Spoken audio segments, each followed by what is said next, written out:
All right, I'm back. So I don't know what got me thinking about this, but it ties in. The topic today ties in with the idea of, well, if global heating is such a problem and our civilization is in such a crisis, then what should we do? And it's usually just kind of thrown out there as sort of a criticism of anybody having any concern of any kind about this topic. It's like, well, if you're so concerned about it, what are you going to do? What do you think we should do? Right? Um, And one of my pet peeves with people, talking heads who go on about how important climate change is as a topic and how civilization must reorganize itself around this, and science must rededicate itself, and politics must rededicate itself to tackling this problem, and so on. One of my pet peeves is that they don't really they don't take the next step. Almost never. I mean, virtually never. Maybe once in my entire career, if you want to call it that, of following this, maybe once someone has gone the next step and said, okay, here's what happens. Here's what happens. Here's what's happening to us. Here's what happens. The equivalent would be uh, the equivalent situation to where we are right now with regards to climate change would be the following, where we're all on the Titanic.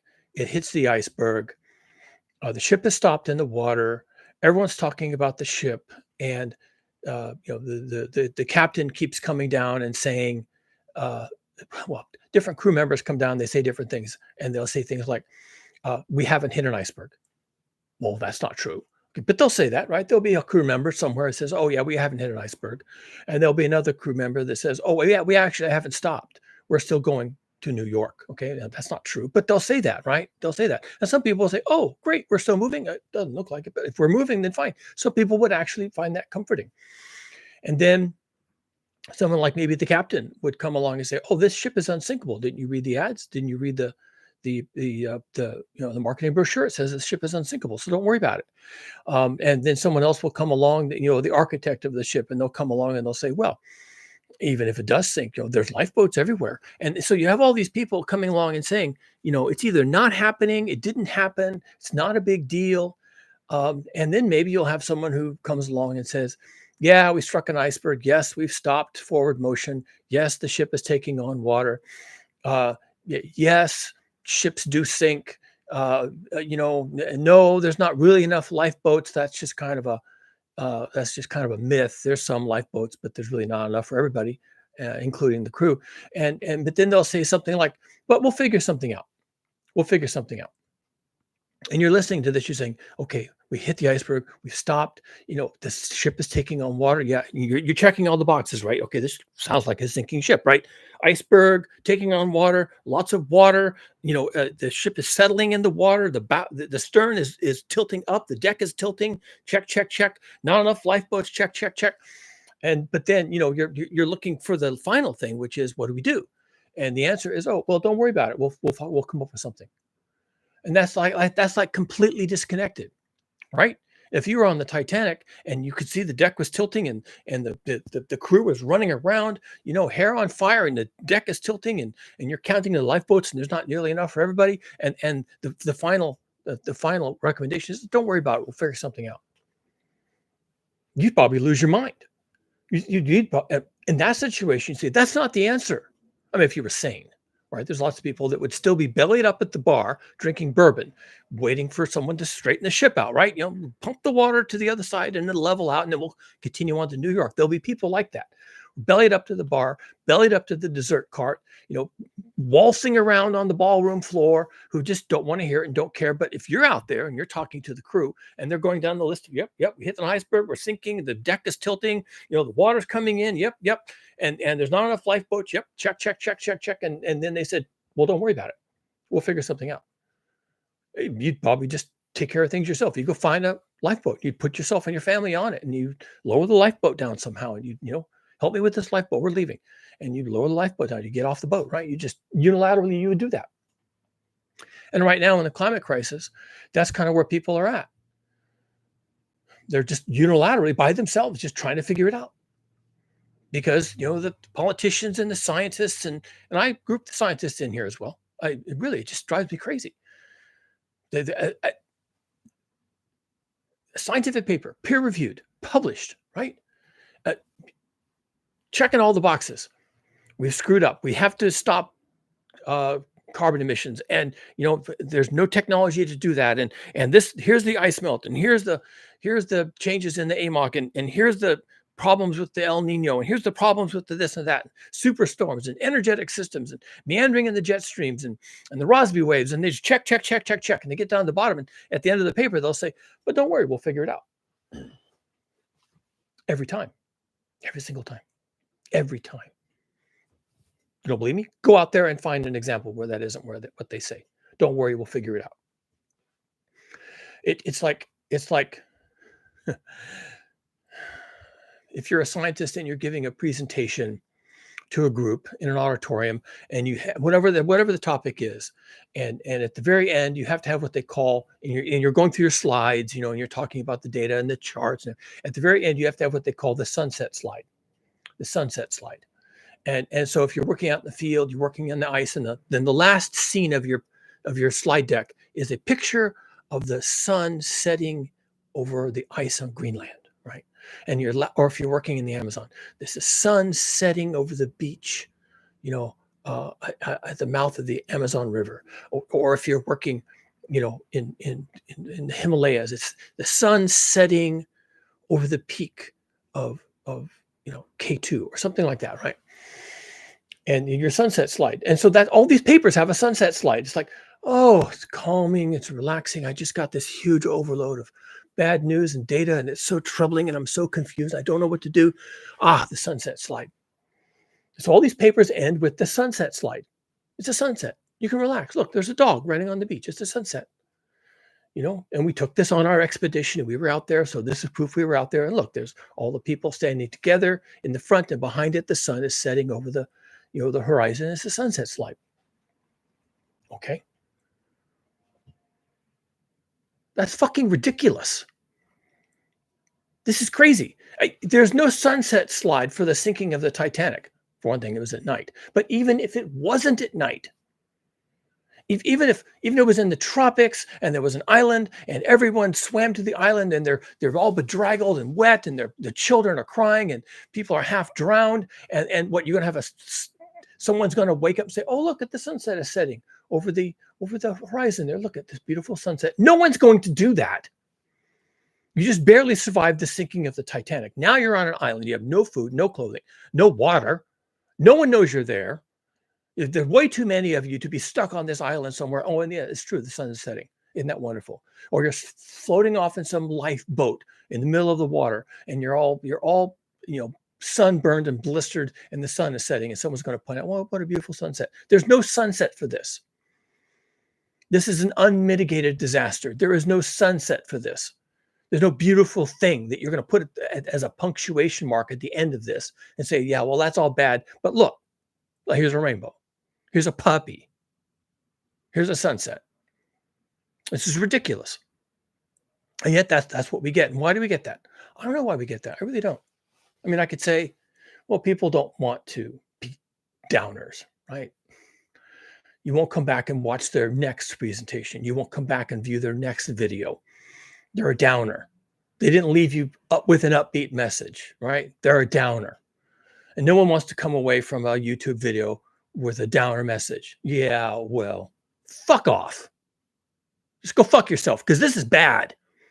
This is fucking bad, okay? This is bad. And what we need to do now, if there was a massive earthquake and hundreds of thousands of people are injured, dead, and dying, if this was a massive immunological event like the COVID-19, or in this case, COVID-24, where millions of people are sick, tens of thousands of people need immediate care, hundreds of thousands of people are running around trying to get away, trying to find help, trying to find someone to blame. If we were in the middle of something like that, it would be irresponsible to say, "Don't worry, we'll figure it out."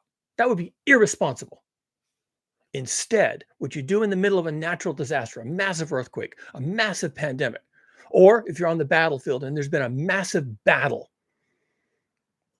tens of thousands of men and equipment involved in huge battle, bullets and bombs, and people coming back behind the lines on stretchers in ambulances, limbs blown off, bullets full all through them, eyes gouged out, shrapnel, brain damage, bleeding from the ears. You wouldn't say, oh, it's okay, we'll figure it out. Now, they kind of did that with the pandemic. Well, that was a clusterfuck. We know that doesn't work. We can't do that now. We are in the middle of an existential crisis.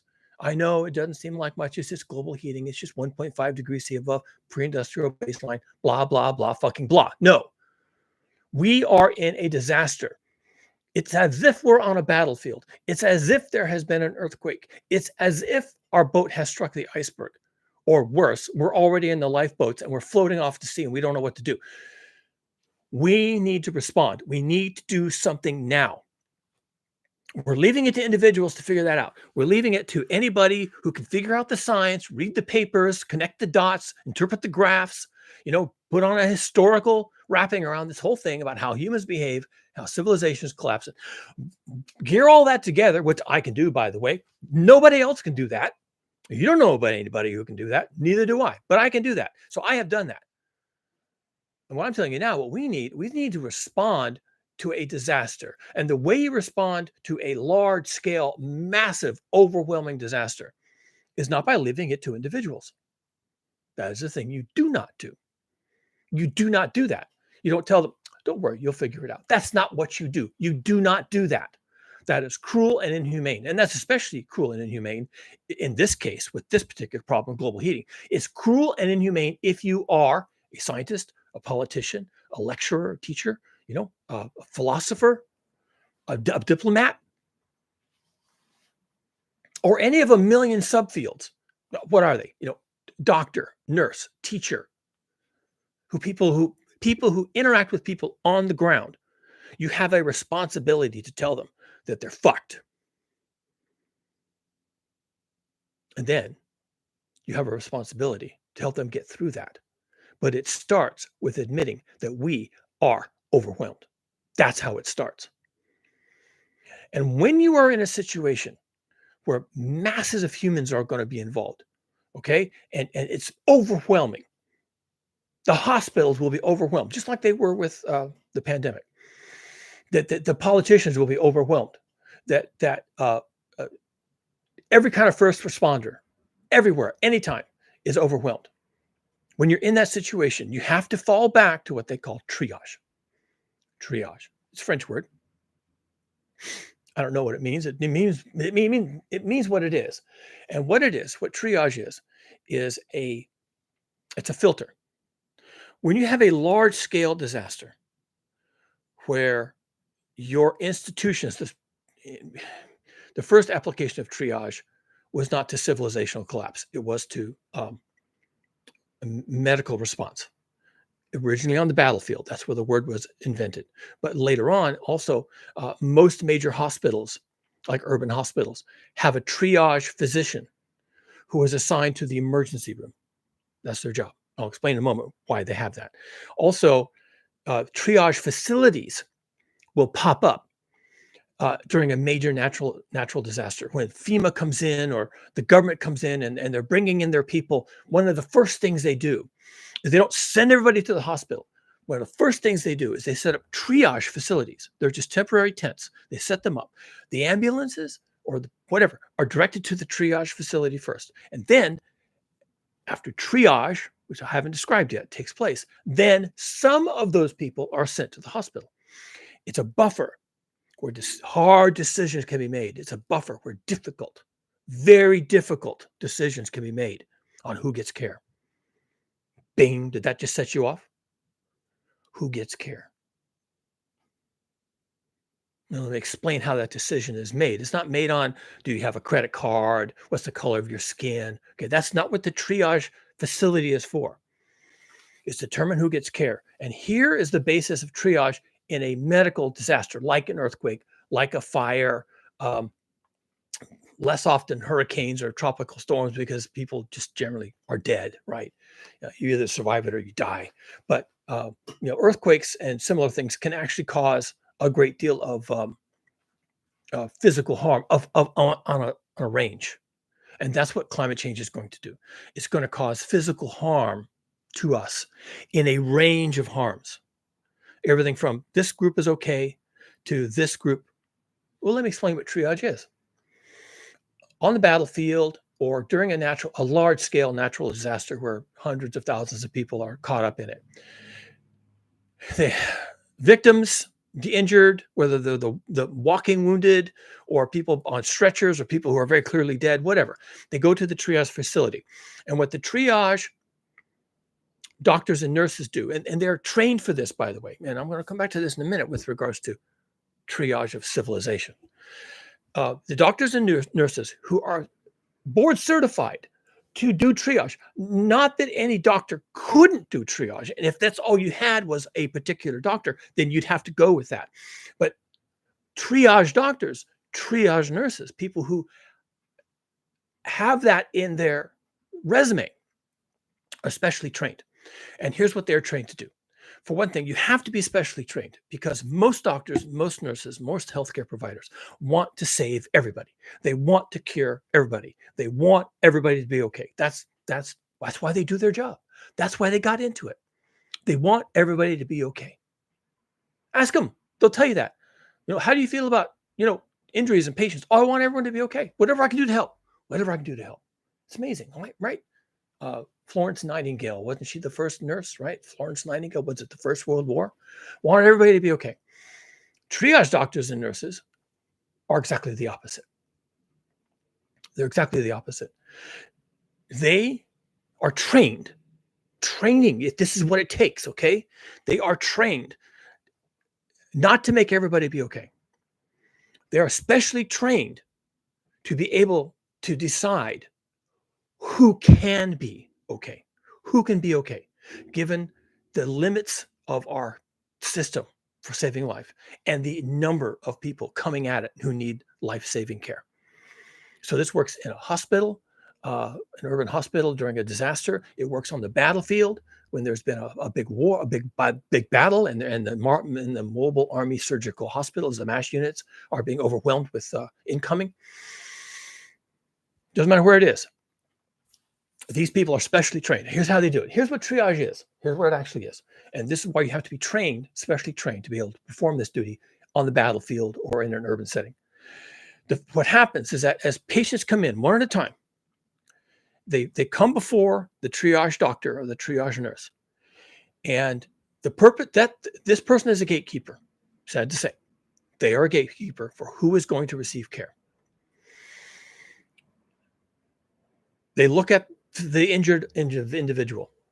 Now, the easiest decision is to say, oh, your injuries are not too bad. I know you think they are. I know you're in a lot of pain, and you've got a broken bone. It looks terrible. It's bleeding. You've got a compound fracture. That's awful. You got scrapes, and you lost your eye, and that's terrible. I mean, it's really bad. But you're going to survive. I mean, you might get an infection. It'll take a couple of days. The point is, right now, this very second, you're going to be okay. So that patient who needs some comfort and maybe a quick wound dressing that can be done right on the spot, right, in 30 seconds, that person is going to be okay. So we're going to put them over here in this other tent or with this other group of people. And we'll send some nursing staff out there to, one, make sure they don't get worse, because they might go into shock.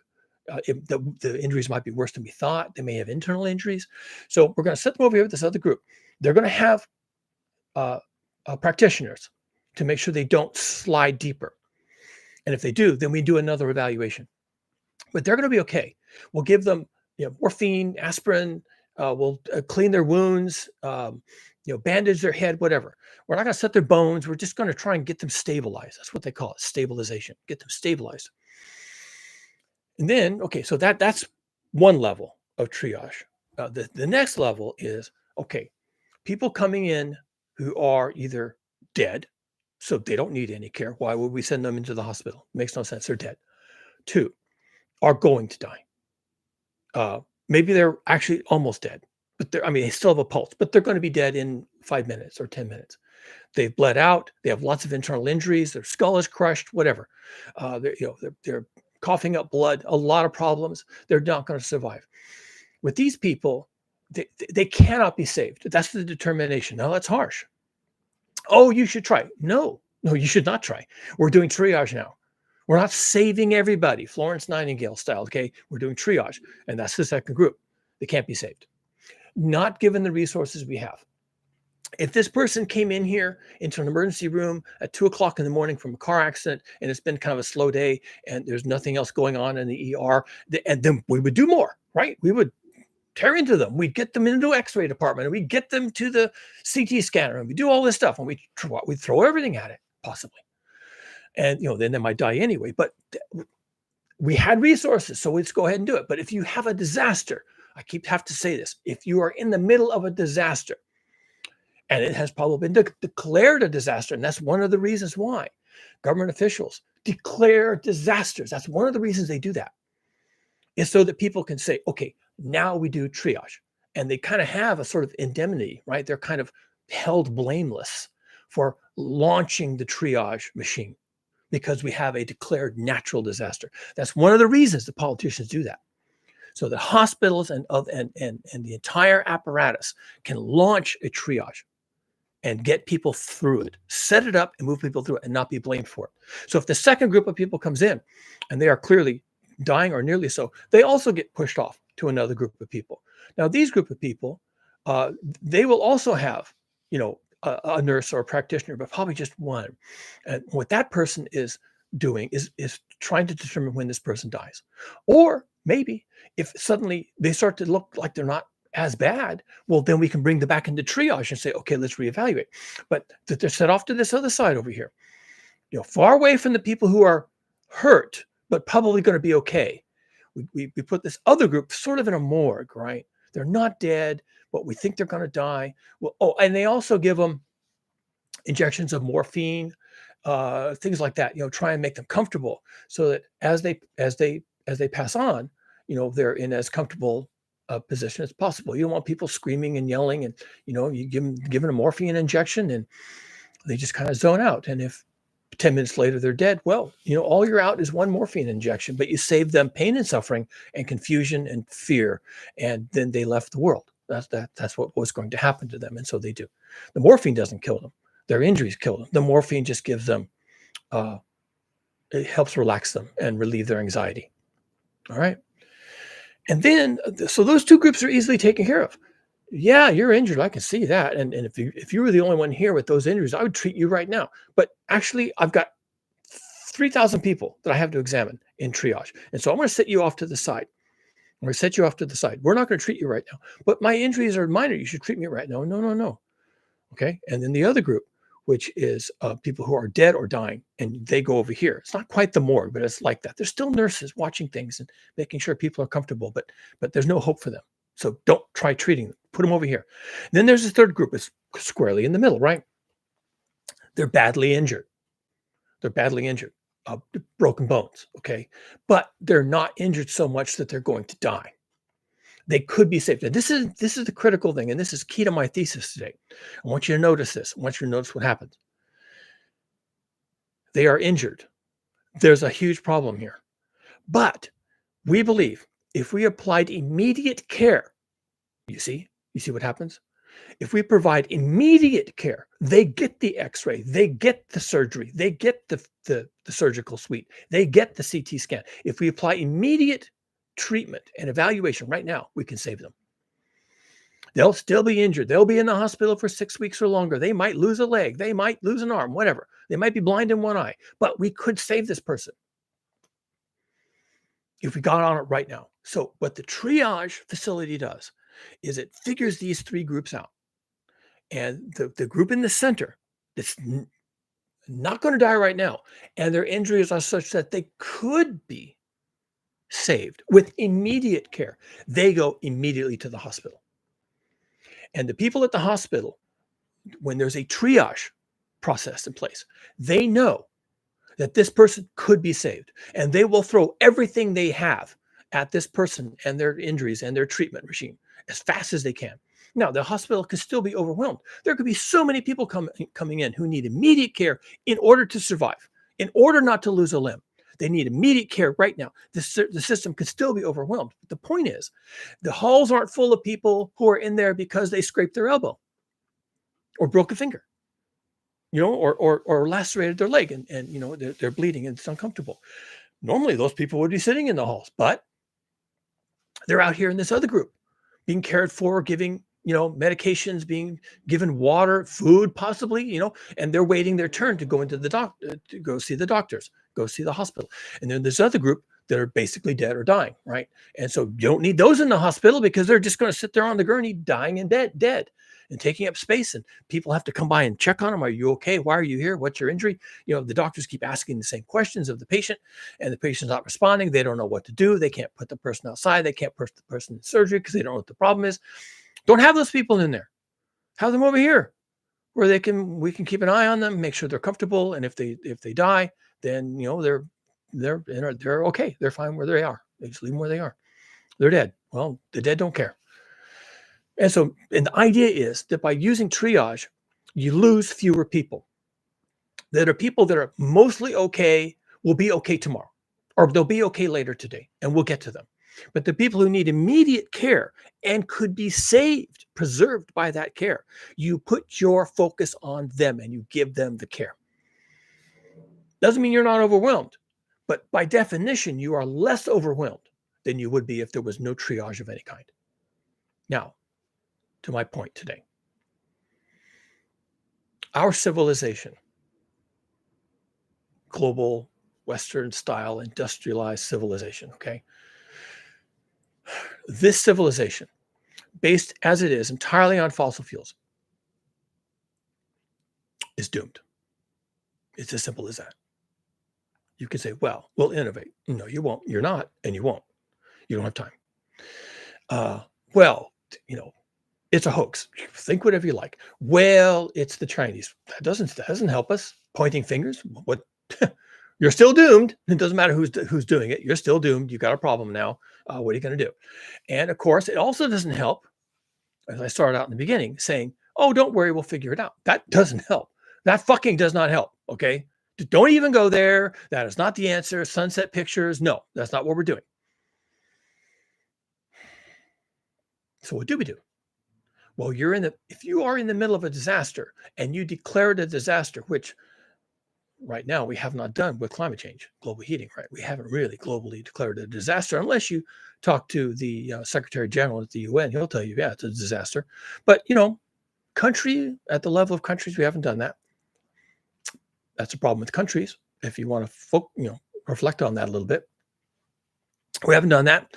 So, but let's just assume we are. The scientists say it's a disaster. It's an existential threat, that we're doomed. We've got a big problem. Our Titanic has hit that iceberg and now we're sinking. Okay. So just accept that.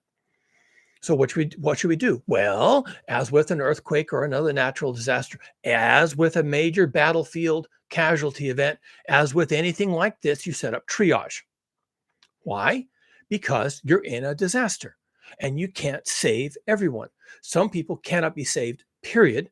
Some institutional elements, some parts of your civilization cannot be saved regardless. And then there's going to be other things that are fine. There are people that are in the right place at the right time. There are parts of our civilization that will be okay regardless.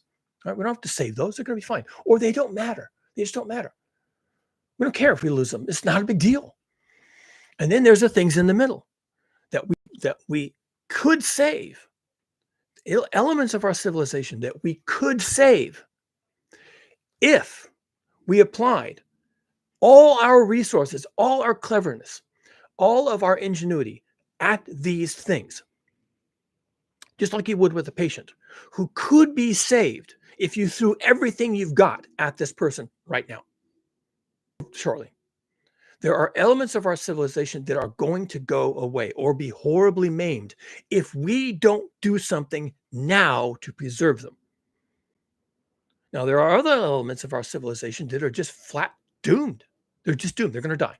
That's the equivalent of giving them the morphine, setting them off to one side, keeping an eye on them, and letting them die. And one of the things that we are absolutely going to lose, foursquare guaranteed, is our reliance on fossil fuels, because burning fossil fuels is what's changing the uh, the influence of the greenhouse effect on heating the earth. Burning fossil fuels, you have to stop doing that. So now we're doing triage. Okay, here I am doing triage. Before I get into that, I'm going to go back to what I said earlier. Triage physicians and triage nurses working a natural disaster and looking at people coming in with injuries are specifically trained to do that. This is not Florence Nightingale saving everyone, weeping over everyone, okay? These are people who are specifically trained to make hard decisions. They have either the mental capacity, the mental focus, or they have special training, or they've gone through drills and they've modeled this, and they've learned ahead of time how to make these hard decisions. And some of those decisions would seem unethical. How can you put someone over there with a broken bone? You're going to need to treat that. You need to fix their leg. It's broken. Their head is all bandaged up. You need to fix them and, give them stitches or something. Well, I'm putting them over there because I've got other people coming in who are absolutely mangled. And I could save them if I did it now. And that's special training. You just have to understand that you got to make hard decisions. You just got to make hard decisions.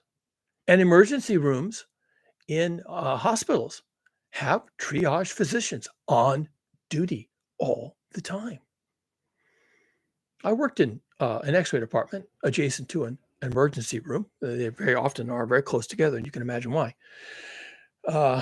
And usually someone would come in, had an accident on the road, and they've got a broken bone or something, and we'd X-ray them. But sometimes, only a few times in my short career there, did we have what I would call large-scale events. So a house would burn down and all the people trapped inside, or this was more common, a multi-car accident, 3-4 cars. And they would do triage right there on the spot. The emergency room only had like 3 beds in it. And the ICU is a small urban hospital. The ICU had maybe 10 beds, in intensive care unit. And there's only so much staff, especially at night when I was working. So they called in the triage nurse or doctor, and she would evaluate. And some people who were dead or dying would end up being on a gurney in the hall. They were not in the emergency room beds. They just weren't. They're dead. They're dying. We wouldn't even X-ray them. Why do it? And then there's these other people who have a scrape or whatever, and they have a concussion, and evaluate them, look at their eyes, evaluate their motor skills, and say, okay, this person's not too bad. Let's put them in a wheelchair. We'll also put them in the hall, a different hall maybe. We'll put them in a wheelchair. We'll keep an eye on them, and maybe they'll just walk out of here, right? Once they're not dizzy anymore, they'll just get up and say, hey, doc, I feel fine. We'll walk out, right? And then there's this other bunch, broken bones, massive contusions, probably head injuries. Get them in the X-ray department, get them X-rayed, get them to the CT scanner. I did that. I was there. I did that. Now, maybe it's because of that experience early in my life. I was young. Maybe it's because of that experience. I understand triage. I understand it. I know exactly what needs to be done. And it's a hard decision. I've seen it done. I can model that behavior. I was there. Are we going to X-ray this guy? No, he's done. Okay. And I knew that doctor. He's a nice guy. He's not a sociopath. Because there's 3 other people in the emergency room screaming and crying and praying to God who do need an X-ray. And the X-ray could save their lives, right? I was there. I did that. I get it. I understand what that's about. So here, I'm going to do some triage on Western industrialized civilization. How am I qualified? Am I board certified as a triage engineer? Am I board certified as a triage scientist? Well, not exactly, because we don't have such a thing. Who are the triage scientists that are going to help politicians and leaders figure out, do triage on civilization? Who are those people? Nobody. There's nobody doing that. And when I read these scientific papers or have them read to me, and at the end, it's a sunset picture, or it's a discussion like, well, we'll figure it out, or we have lots of time, or someone will figure it out. They're not doing triage. They're not doing fuck all. They're not doing anything. They're just reading out the data, data. Here's the chart. Line goes up, line goes down. Thank you very much. Sunset picture. And they just walk away. No recommendations of any kind. Oh, don't worry. We'll figure it out. Really? No, we're not figuring it out. So here I am. I'm sitting here. Nobody hired me to do this. Nobody asked me to do this. I'm not a board certified triage scientist. Oh, wait, there aren't any board certified triage scientists. So I guess I'll just do that. I'm going to do that right here, right on the spot. Here I am on YouTube. 35 minutes in, I'm doing it. Triage. The first thing I have to do is look at civilization. What's it made of? And by the way, I am not here to tell people what to do. This time. On another occasion, I might be ready to do that. I might tell you, okay, my general statement on that is be where you need to be with who you need to be with. That's what I say to you personally. If you're not where you need to be to endure this, make a move. If you're not with the people you need to be with to survive this, have the support you need, make a change. Okay. Again, as this disaster rolls over us, which it is, and it must, and it will continue to do probably for 1,000 years, as this disaster rolls over us, you need to be where you need to be with who you need to be with, and you need to make that change immediately.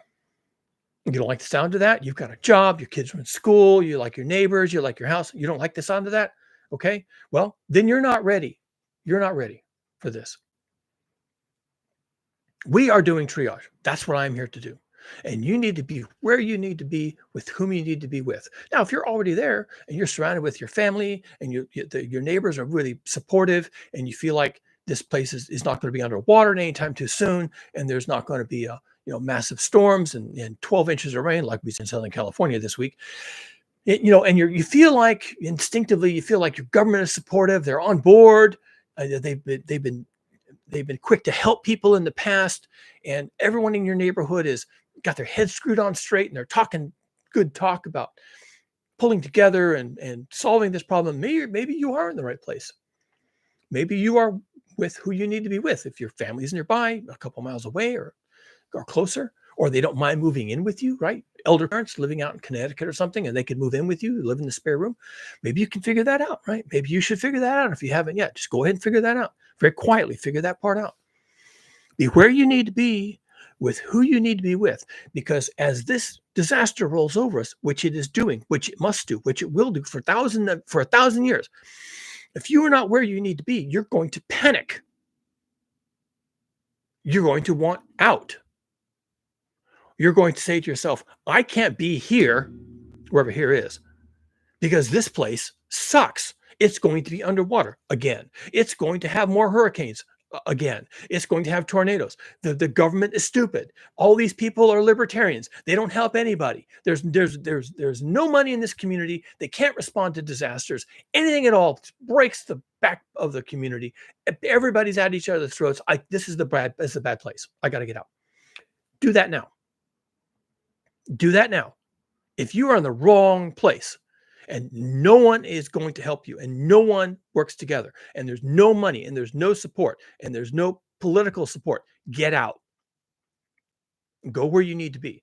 And if your family is thousands of miles away and your loved ones, your elders, your niece and nephew, they're hundreds of miles away and in the middle of a disaster, that's what you're going to be worried about. How is my mom and dad? How are my grandparents? How are my kids? My kid is off in college in Germany. I can't even talk to my kid. It's a disaster. The cell phones don't work. Nothing works. How is my kid? If that's your situation, if you are not with who you need to be with, then you need to figure that out. That's your triage right now. Is there any part of that sentence, be where you need to be with who you need to be with? If there's any part of that you can fix, then you need to fix it.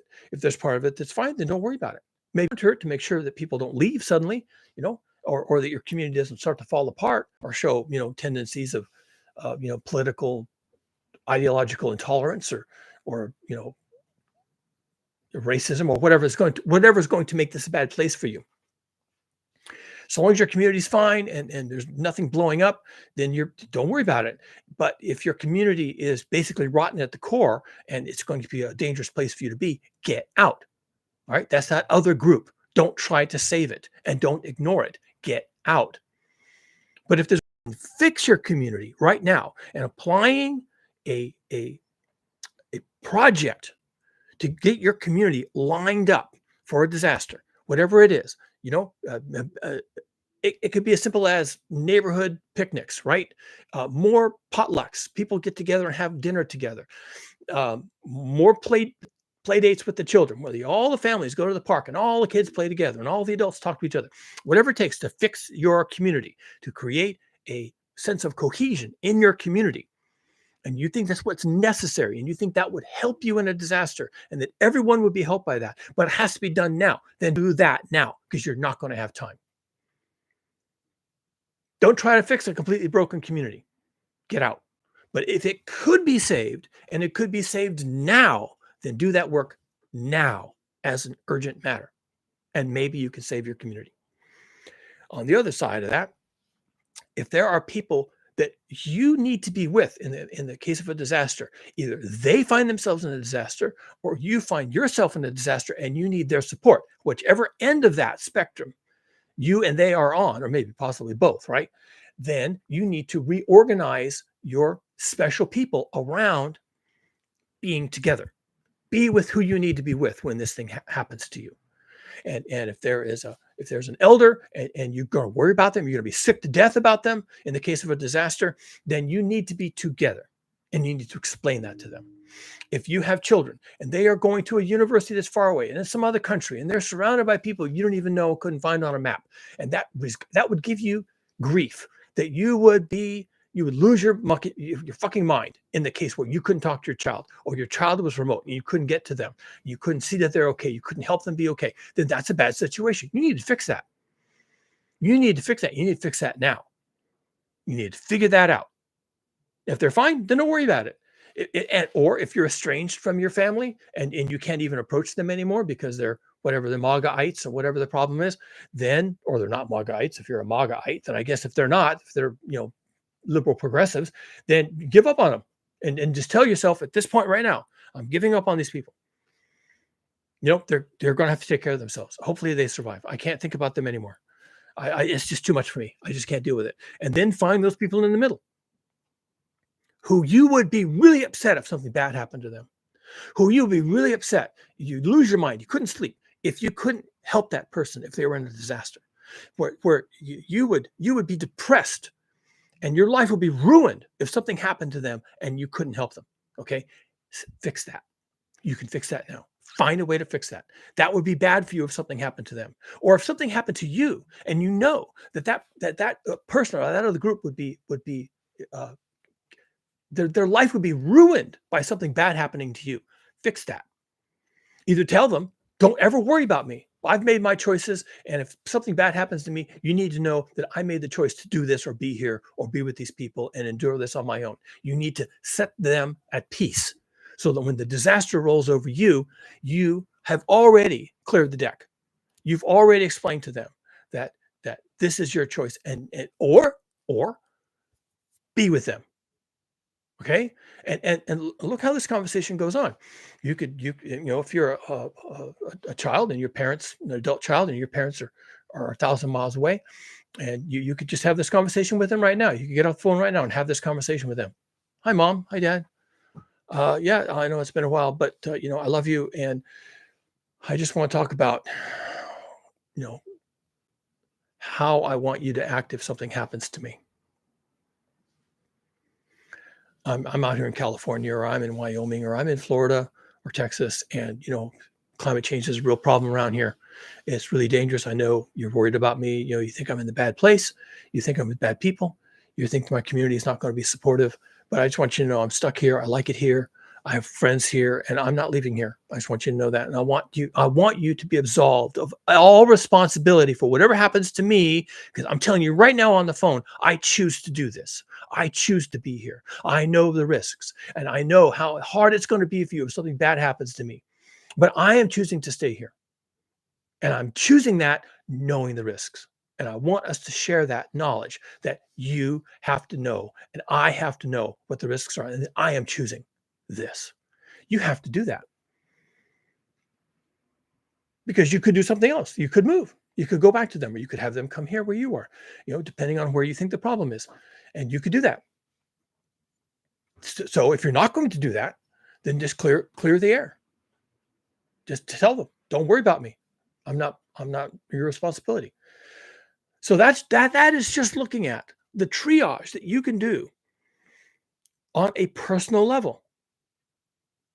You could be where you're supposed to be and with whom you're supposed to be with before this shit show comes down on you like a mountain. You could do that. Or you could help someone else do that. You could bring them into your environment. You could bring people who you care about into your protective zone, a better place where you can help them or keep an eye on them, or they can keep an eye on you, whatever you think it has to work out. You could do that. But there's also civilizational triage, which we are not going to do. I can't help you with your personal life. All I can do is give you advice. Just a friendly person, friendly neighbor, whatever. I can tell you, you need to do some things in your life, either to fix it or tell people it can't be fixed, or give up on people, or give up on situations, or give up on communities. You can do that in your personal life. That's what you can do. But I propose we have another level of triage that we should be doing at a civilizational level, certainly at the state level, states being sovereign states, right? Countries. And the level of triage at the state level is what parts of civilization are going to be affected by this coming disaster. And the disaster it is both the harms that are going to be caused by global heating, which are obvious. That's physics. That's a physical thing. It's temperature. It's also rainfall. It's snowfall. It's coastal erosion, and the power of the sea itself, sea level rise. Okay, global heating itself as an action in the Earth dynamic system is going to be harsh. I've made videos recently talking about the increase in violence. The Earth dynamic system is on the move, and while it's on the move, it's going to be highly unstable. It's going to be extremely violent. There's just going to be violence everywhere. Well, not everywhere, possibly, maybe not. Might be violence to the north of you, and violence to the south of you, and violence to the left, and violence to the right. You're sitting there, like a little mouse in your den, and you're waiting for your turn, and it just never shows up. Maybe there are places where so far that hasn't happened. Well, we need to find those places, don't we? In addition to the physics part of global heating, all right, there is the fact that global heating is caused by an enhancement in the greenhouse effect, which is caused by the emissions of carbon dioxide into the atmosphere, which is caused by humans burning fossil fuels. That's your chain of cause and effect. Digging up fossil fuels, setting them on fire, releasing the waste products into the atmosphere, enhancing the greenhouse effect causes global heating. There you go. And the only way to stop that from happening in exactly that sequence is to go back to the step one, where you dig up the fossil fuels. And you can say, well, this technology, we could innovate, we could do some direct air capture, we could do some carbon dioxide removal, blah, blah, blah. And there's a lot more talk these days about that. Things we could do besides stop burning fossil fuels. There's other things we could do. And the reason why there's all this discussion about other things we could do besides stop burning fossil fuels, the reason there's a discussion is because people are beginning to realize at all levels of civilization that the answer is we have to stop burning fossil fuels. That's why they're having these conversations